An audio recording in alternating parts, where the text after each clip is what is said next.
Hello and welcome to our YouTube channel. दोस्तों, CSS के इस सीरीज में आप सबका स्वागत है। सीएसएस कोड से रिलेटेड आज ये हमारा 20th ट्यूटोरियल है और आज इस वीडियो में हम यहाँ पर रिस्पॉन्सिव डिजाइन कैसे बनाते हैं इसके बारे में स्टडी करने वाले हैं।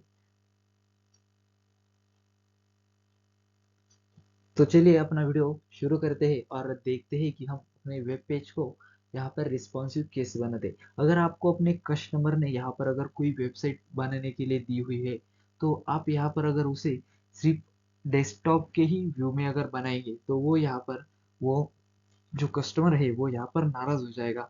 और उसके लिए आपको यहाँ पर उसे टैबलेट के व्यू में भी रिस्पॉन्सिव बनाना होगा और मोबाइल में भी यहाँ पर आपको उसे रिस्पॉन्सिव बनाना होगा। रिस्पॉन्सिव का मतलब है कि आपको यहाँ पर अगर आपकी वेबसाइट आप डेस्कटॉप में ओपन करेंगे तो वो यहाँ पर अच्छे से हमें यहाँ पे शो होगी, मैन्युअली अच्छे से हमें यहाँ पर शो होगी। और अगर आप वही वेबसाइट अगर टैब में ओपन करते हैं या अगर अपने एंड्रॉयड मोबाइल में यहाँ पर ओपन करते हैं तो वो वहाँ पर भी हमें अच्छे से यहाँ पे शो होगी। उसको हम रिस्पॉन्सिव वेबसाइट यहाँ पे कहते हैं।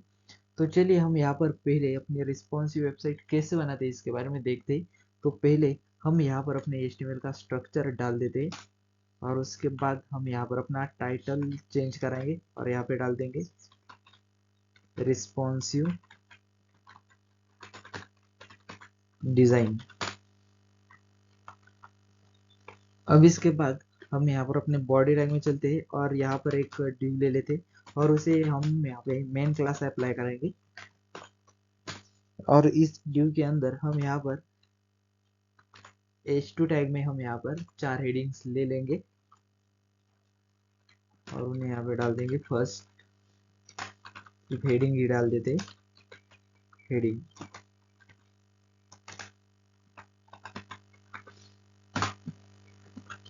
और यहाँ पर इन्हें कॉपी करते और हमारी ये जो पहली हेडिंग है फर्स्ट हेडिंग उसे हम यहाँ पर क्लास अप्लाई करेंगे फर्स्ट। अब इसके बाद हमें यहाँ पर हमारी जो ये हेडिंग्स है उन्हें यहाँ पर हमें स्टाइल अप्लाई करनी है। उसके लिए हम यहाँ पर अपने हेड टैग में स्टाइल टैग यहाँ पर ले लेंगे और स्टाइल टैग में हम यहाँ पर पहले अपने मेन डिव को यहाँ पे टारगेट कराते डॉट मेन नाम से हमारा ये क्लास है उसे हम यहाँ पर टारगेट करेंगे और यहाँ पर हम उसे पहले हाइट अप्लाई करेंगे। यहाँ पर हम उसे 900 VH की या 900 पिक्सल्स की हम यहाँ पर हाइट उसे अप्लाई कराते हैं और उसके बाद हम यहाँ पर उसे विड्थ अप्लाई करेंगे। विड्थ डाल देंगे हम यहाँ पर उसे 700 पिक्सल और उसके बाद उसे हम यहाँ पे बॉर्डर दे देंगे। बॉर्डर दे देंगे हम 2 पिक्सल सॉलिड ब्लैक। अब इस फाइल को यहाँ पे सेव कराते और इस फाइल को हम अपने ब्राउजर में रन कराएंगे। उसके लिए यहाँ पे उसे उठाएंगे और अपने ब्राउजर में लाके यहाँ पे डाल देंगे। तो देखिए दोस्तों, आप यहाँ पर देख सकते हैं हमारे जो हेडिंग्स है वो यहाँ पर हमें शो हो रहे हैं। अब इसके बाद हम यहाँ पर अपने जो हेडिंग्स है उन्हें यहाँ पर हम सेंटर में लेते, यहाँ पर उसके लिए डाल देते टेक्स्ट अलाइन सेंटर और इसे यहाँ पे सेव कराते। तो हमारे जो हेडिंग्स है वो यहाँ पर सेंटर में आ जाएंगी। और अब अगर हम यहाँ पर अपनी पहली हेडिंग को फर्स्ट हेडिंग को अगर फॉन्ट साइज अप्लाई कराए और उसकी जो साइज है फॉन्ट की उसे अगर इंक्रीज कराए उसके लिए हम यहाँ पर उसे पहले टारगेट कराते और यहाँ पर उसकी फॉन्ट साइज हम यहाँ पे डाल देते। फॉन्ट साइज डाल देंगे हम यहाँ पर उसे 40 पिक्सल और इसे यहाँ पे सेव करा कर यहाँ पे रिफ्रेश करा के देख। तो देखिए दोस्तों, आप यहाँ पर देख सकते हैं हमने हमारी ये जो फॉन्ट साइज है वो यहाँ पर पिक्सल्स में डाली हुई है। अगर हम यहाँ पर इसे इंस्पेक्ट करा के देखें, इंस्पेक्ट कराने के लिए आपको यहाँ पे राइट क्लिक करना है और इंस्पेक्ट पर क्लिक करना है। अब इसके बाद अगर हम यहाँ पर हमारा जो फर्स्ट हेडिंग है उसे यहाँ पर उस पर क्लिक कराए और देखें यहाँ पर तो हमारी जो फॉन्ट साइज है वो यहाँ पर हमने 40 पिक्सल दी हुई है। हमने यहाँ पर उसे पिक्सल में अप्लाई किया हुआ है। अगर हम यहाँ पर अगर EM में इसे डाल दें और हमारा ये जो EM है वो यहाँ पर अपने हेडिंग का जो पेरेंट होता है उसके यहाँ पर उसके रिलेटिव वर्क करता है। और अगर हमें यहाँ पर EM डालना है तो हम यहाँ पर उसे हमें उसके जो पेरेंट है उसको यहाँ पर पहले फॉन्ट साइज अप्लाई करनी होगी। तो हम यहाँ पर उसे 30 पिक्सल की फॉन्ट साइज अप्लाई करते हैं।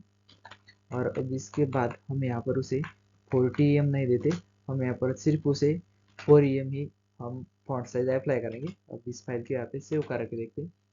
तो देखिए दोस्तों, आप यहाँ पर देख सकते हैं हमारा ये जो फर्स्ट हेडिंग है उसको यहाँ पर 4 की हमने हेडिंग को फॉन्ट साइज अप्लाई की है, लेकिन 4 में ही उसकी जो साइज है वो यहाँ पर बहुत ज़्यादा इंक्रीज हो गई है। ऐसा क्यों हुआ? क्योंकि हमारा ये जो ईएम है वो यहाँ पर अपने पेरेंट की जो साइज है उसकी मल्टीप्लिकेशन में यहाँ पर वर्क करता है। हमने यहाँ पर हमारा जो हमने जिस डिवीजन को या जिस हेडिंग को हमने यहाँ पर साइज अप्लाई की है ईएम में, उसको यहाँ पर अपने पेरेंट से मल्टीप्लाई करता है और जितनी भी साइज आती है उतनी साइज में आप यहाँ पर उसे शो करा सकते हैं। अगर हम यहाँ पर इसे देखें तो हमने यहाँ पर 4 की साइज यहाँ पे दी हुई है और ये यहाँ पर मल्टीप्लाई होके, अगर हम यहाँ पर फॉन्ट साइज को यहाँ पे शो कराएं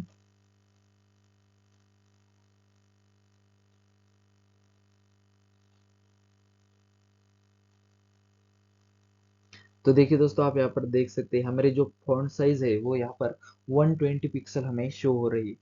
मतलब हमारी जो हमने हमारे हेडिंग को यहाँ पर 4 की साइज यहाँ पे अप्लाई की थी और उसके पेरेंट को हमने यहाँ पर 30 पिक्सल की फॉन्ट साइज यहाँ पे अप्लाई की थी। उन दोनों का मल्टीप्लिकेशन होके हमारे इस फॉन्ट साइज की साइज यहाँ पर हमें शो हो रही है और वो यहाँ पर 120 पिक्सल हमें यहाँ पे शो हो रही है। अगर हम यहाँ पर इसे 2 ही डाल दें और इस फाइल को यहाँ पे रिफ्रेश करके देखिए तो देखिए आप यहाँ पर देख सकते हैं हमारी जो फॉन्ट साइज है वो यहाँ पर 60 पिक्सल हमें यहाँ पे शो हो रही है, आप यहाँ पर देख सकते हैं।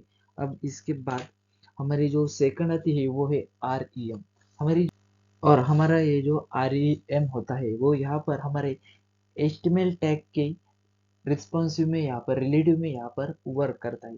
अगर हमने यहाँ पर अपने HTML के मतलब हमने हमारे वेब पेज को पूरे के पूरे वेब पेज को अगर यहाँ पर फॉन्ट साइज अप्लाई की, अगर हम यहाँ पर अपने HTML को टारगेट कराकर उसे हम यहाँ पर अगर फॉन्ट साइज अप्लाई करेंगे, फॉन्ट साइज डाल देंगे हम यहाँ पर उसे 40 पिक्सल की, और हम यहाँ पर हमारा ये जो फर्स्ट हेडिंग है उसको हम यहाँ पर REM अप्लाई करेंगे, तो हमारे ये जो फॉन्ट साइज है वो यहाँ पर 40x2 REM, मतलब यहाँ पर वो 18 पिक्सल हमें यहाँ पर शो होगी। अब इस फाइल को यहाँ पे रिफ्रेश करा के देखते हैं तो देखिए दोस्तों, आप यहाँ पर देख सकते हैं हमारी जो फॉन्ट की साइज है वो यहाँ पर 80 पिक्सल इतनी हो गई है, आप यहाँ पर देख सकते हैं।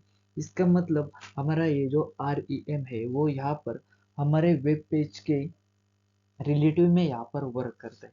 अगर आपने यहाँ पर सपोज कोई वेबसाइट बनाई हुई है और उस वेबसाइट को आपने यहाँ पर अपने यूजर को सेंड किया और उसने यहाँ पर अगर अपने डिवाइस में अगर अपनी जो अगर अपने ब्राउजर की जो लेंथ होती है वो अगर यहाँ पर सेट की हुई है या उसे यहाँ पर उसने थोड़ा कम या इंक्रीज किया हुआ है, तो अगर वहाँ पर हमारी ये जो वेबसाइट रन होगी उसमें हमें यहाँ पर हमारा ये जो टेक्स्ट होगा वो यहाँ पर अच्छे से शो नहीं होगा। अगर आप यहाँ पर पिक्सल की जगह पर REM दे देंगे तो हमारा ये जो फॉन्ट का साइज है वो यहाँ पर आपके ब्राउजर के रिलेटिव में यहाँ पर वर्क करेगा और आपको जो हमारे टेक्स्ट की हेडिंग्स है वो यहाँ पर अच्छे से रिस्पॉन्सिव वेब पेज में यहाँ पर अच्छे से शो होगी।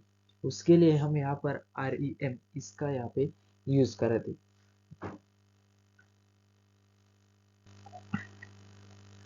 अब इसके बाद हमारा जो नेक्स्ट आता है वो है वर्टिकल हाइट VH। अगर आपको यहाँ पर अपने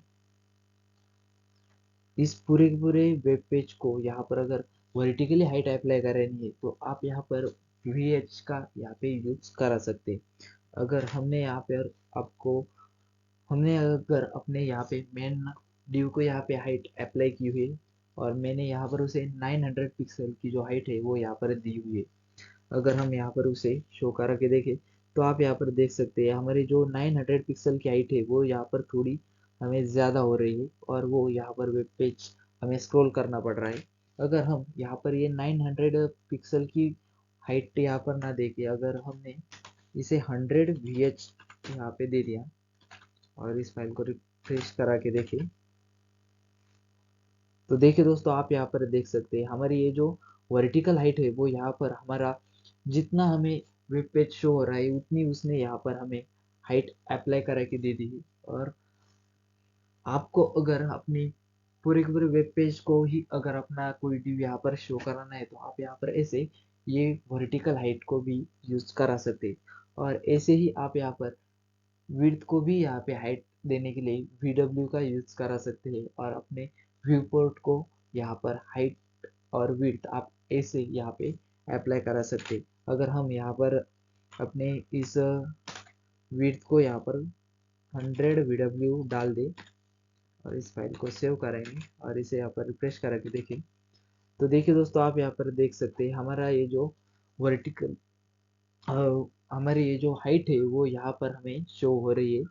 ऐसे आप यहाँ पर उसे, तो देखिए दोस्तों, आप यहाँ पर देख सकते हैं हमारा ये वेबसाइट है उसे यहाँ पर विड्थ अप्लाई हो गई है। और ऐसे आप यहाँ पर अपने वेबसाइट को विड्थ भी अप्लाई करा सकते हैं VW का यूज करा के।